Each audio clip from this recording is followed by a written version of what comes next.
So we've walked a bit, haven't we? What have I got on here now? I think I had about 0.6 at the beginning because I came up in the bus.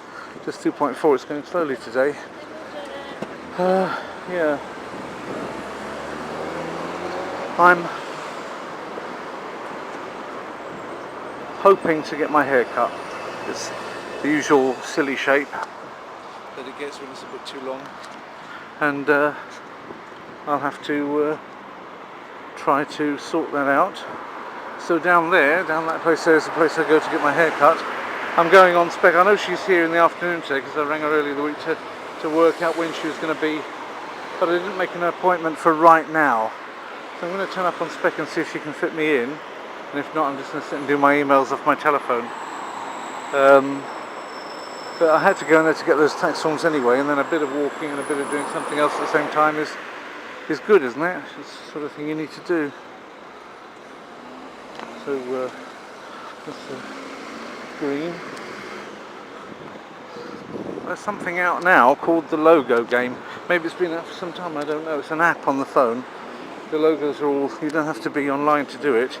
You download the app and the logo's already in there. There's one for flags, there's another for company logos. My daughter got me started on it. We were walking around last weekend and when we did this 22 kilometres. You may not believe that, but I put it on Facebook. I'll show you. It's 7 days ago. There you go, 22 kilometres it was. See that? Hopefully you can see it. Anyway, while we were doing that, she got out her phone and started doing, as we were walking along, this logo game, and I got a little bit hooked on it. I discovered that there were some logos that you kind of like, I know that, and you start guessing them, and then you just can't get them. And then it really bothers you after. It's kind of, and then there's others you get easily, and and there are some where you don't expect to know them, and it turns out that you know them.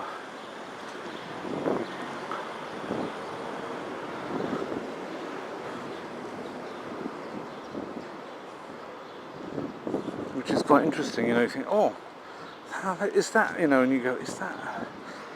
And you think of a logo, some name that you almost forgot a long time ago, and turns out you're right.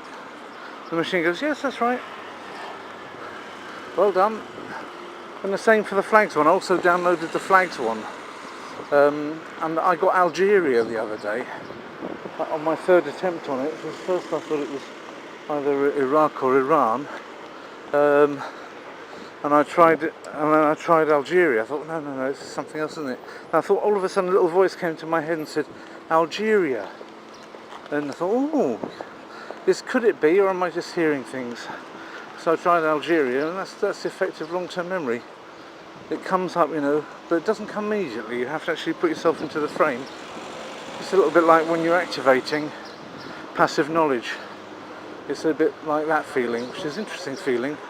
And people that get to know their own brain, the tool that God's given them, the main tool that God's given them, you get to know it well, and really it becomes a brain which can be used because of increasing use. Then you actually get sensitive to the way the brain is working, which actually becomes one of the most fascinating subjects and topics that there is. I remember painting a fence once. I'd never heard of Robbie Williams, but I'd certainly heard at the time quite a lot of the Angels song by the time I'd finished painting the fence with this artisan that came to paint it with me. I said, I want to learn how to paint the fence, so you do some of it, I'll do some of it, because I haven't got time to do all of it. And so he said, he showed me a good way of painting it so it would be the same as he was painting it.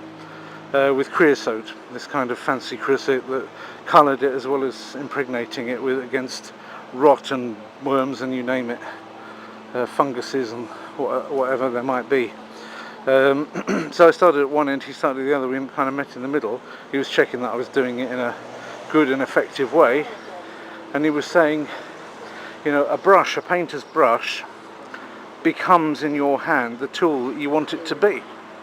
And I thought, that's very deep. That's obviously the received wisdom of painters and decorators. And he says he would never want to, he gave me the new brush. I said, are you sure you want me to have the new brush and you take the old brush, because after all you're the professional? And he said, no, no, no. Because I'm the professional, I like the old brush because this is already in my hand, the tool that I want it to be. I've already shaped that tool for my own use, and I don't want it unshaped to a different hand by somebody else using it. So I want you to take the new brush, and you can keep it afterwards, and maybe it will become as well a tool that you'll shape to your own hand. So obviously I didn't do an awful lot of painting and decorating after that particular one occasion. It's not that I don't like it, I quite like it, but one doesn't have the luxury to do everything in life, and so I tend to leave that to the experts. It's kind of unfair to do everybody's job, I think, sometimes.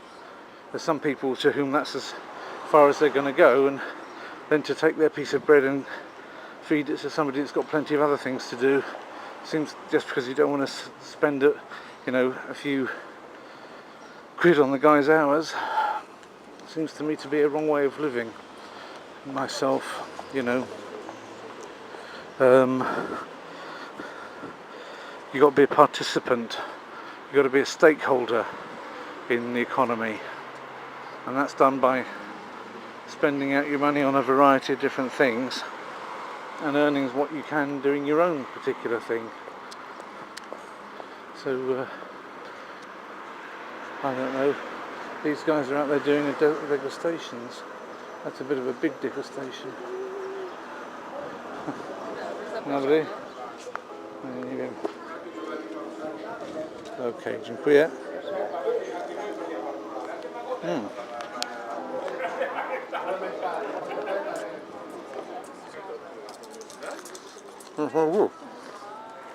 Right, warm pate.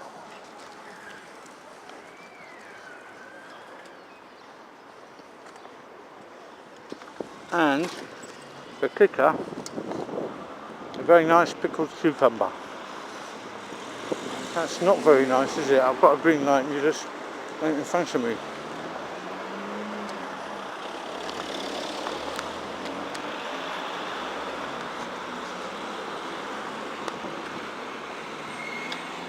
Very nice, kind of warm baguette.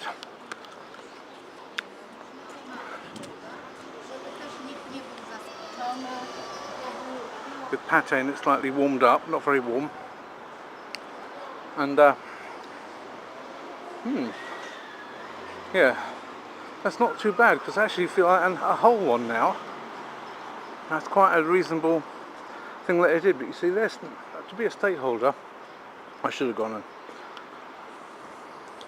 bought something there, but I've eaten really. I've already eaten the rest of my yesterday's curry and given, well, part of it to my missus again. She being about the only person on earth that can eat what I've made apart from me. Looks distinctly, I don't know. That Z with a hat on it isn't in Polish, by the way. Okay. How unkind of me to stand on the cycle path. So that symbol Z with the Organica, interesting. I knew a firm called Organica in the north. The guy behind it, a rich guy, met him. Z with a hat on it, the Jeu there. I don't know what that company is, and I don't know that logo. If that had come up in the logo game, I'd have been stumped. But now I know it's OHL, so if it does come up, I won't be entirely stumped. But that Z, what languages does it come up in with a Z with the hat on it? It's definitely in Latvian. It's definitely in Lithuanian. It's not in Polish. I'm not sure if it's in Sorbian and Lusatian. I suppose it probably isn't. I don't think it is in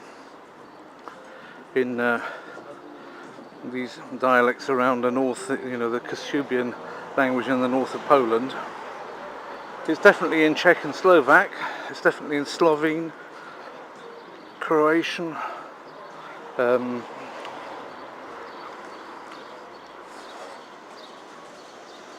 all the various other ex-Serbo-Croat dialects which use Latin letters, Latinizza.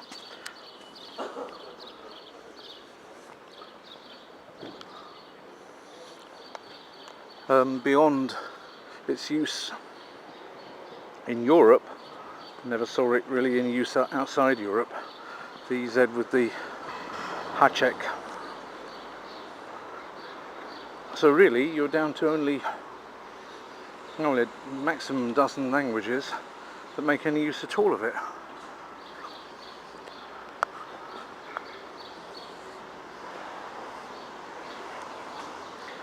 Esperanto has it, doesn't it?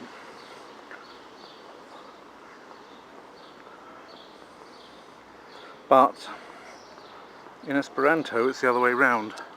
It's like a roof instead of a Hacek.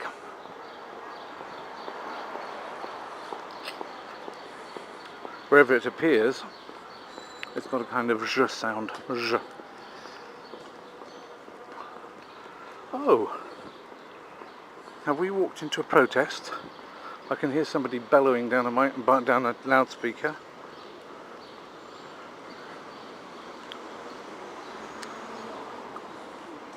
Could it possibly be? Ladies and gentlemen, I'm going to actually turn it off for a while because I want to ring my hairdresser and get her ready for the idea of me turning up. That might reduce the amount of time I have to spend waiting. Okay, so thanks for that.